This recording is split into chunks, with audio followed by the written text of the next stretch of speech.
Hi everyone, welcome to నిత్య vlogs. ఈరోజు వచ్చేసి లెమన్ పికిల్ అండి. లెమన్ పికిల్ ఎలా పెట్టుకోవాలో మీకు చూపిస్తాను. ఇక్కడ నేను లెమన్ అయితే ఒక 20 తీసుకున్నానండి. ఇలా చిన్న చిన్న ముక్కలుగా కట్ చేశాను. ఒక లెమన్ 8 పీసెస్లా కట్ చేసుకున్నాను. ఇక్కడ నేను దొడ్డుప్పు తీసుకుంటున్నానండి. నెక్స్ట్ ఇక్కడ 10 నిమ్మకాయలు అయితే ఇలా రసం తీసేసాను. ఇత్తులు లేకుండా తీసేసానండి. ఇక్కడ గ్లాస్ జార్ ఉంటే గ్లాస్ జార్లో కూడా వేసేయొచ్చండి. నేను ఇక్కడ ప్లాస్టిక్ బాక్స్ అయితే వాడుతున్నాను. చూడండి, ఇక్కడ లెమన్ అన్నీ ట్రాన్స్ఫర్ చేశాను. నెక్స్ట్ ఇందులో రాళ్ళుప్పు వేసేయండి. అది వేసేసాక మనం ముందుగా తీసి పెట్టుకున్నాం కదండి, నిమ్మరసం కూడా వేసేసేయండి. ఇలా మొత్తం వేసేసిన తర్వాత నెక్స్ట్ ఇందులోకి మనం టర్మరిక్ వేసుకోవాలండి. సరిపడా వేసేయండి. ఇక్కడ నేను వేస్తున్నాను చూడండి. వేసి మనం బాక్స్ని చేతిలో తీసుకొని ఇలా కలుపుతూ ఉండాలి. ఇక్కడ చూస్తున్న విధంగా కలపండి. ఇలా కలిపితే మొత్తం అన్ని ముక్కలకి బాగా ఉప్పు అనేది పసుపు కూడా పడుతుందండి. చూడండి, ఈ బాక్స్ని ఇప్పుడు మూత పెట్టేసి ఒక 3 days వరకు అలా మగ్గనివ్వాలండి. మధ్య మధ్యలో కలుపుతూ ఉండాలి. చూడండి, ఇక్కడ నేను Day 3 అయితే తీసి చూపిస్తున్నాను. రెడీగా ఉందండి మనం పికిల్ పెట్టేసుకొని ఆవాలు, మెంతులు అండ్ జీలకర్ర వేసేసి బాగా వేపుకోండి. కొంచెం స్మెల్ బాగా వస్తుంది, ఆ విధంగా వేపుకోండి.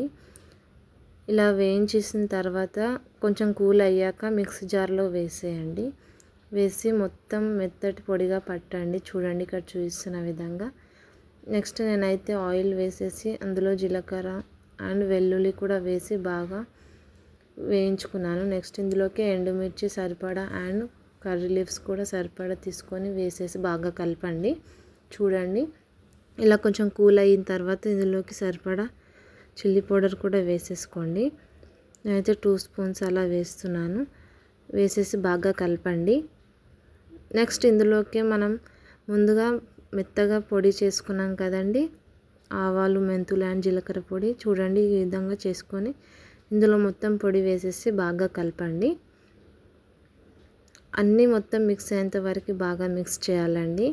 చూడండి, ఇక్కడ చూపిస్తున్న విధంగా అన్నీ మిక్స్ చేస్తే ఏంటంటే మనకు టేస్ట్ అనేది చాలా బాగుంటుంది. నెక్స్ట్ ఇందులోకి మనం ఏవైతే నిమ్మకాయలు అయితే 3 days అలా పెట్టుకున్నామో ఆ లెమన్ ఇందులోకి ట్రాన్స్ఫర్ చేసి మొత్తం కలిసేంత వరకు కలిపేసి ఇలా కలిపేసిన తర్వాత ఒక 5-10 minutes అలా వదిలేయండి. నేనైతే ఇక్కడ కొలతలతో చేశానండి. నేనైతే 30 లెమన్తో చేశాను. 20 లెమన్ అయితే కోసి పక్కన పెట్టాను అండ్ 10 లెమన్ అయితే రసం పిండుకొని చేశాను. తప్పకుండా ట్రై చేయండి, టేస్ట్ అయితే చాలా బాగుంటుంది. ఎప్పుడు చేయని వాళ్ళకు కూడా చాలా బాగా కుదురుతుందండి. తప్పకుండా ట్రై చేయండి. నేనైతే గ్లాస్ జార్లోకి ట్రాన్స్ఫర్ చేస్తున్నానండి. మీరు కూడా అలానే చేయండి, చాలా బాగుంటుంది.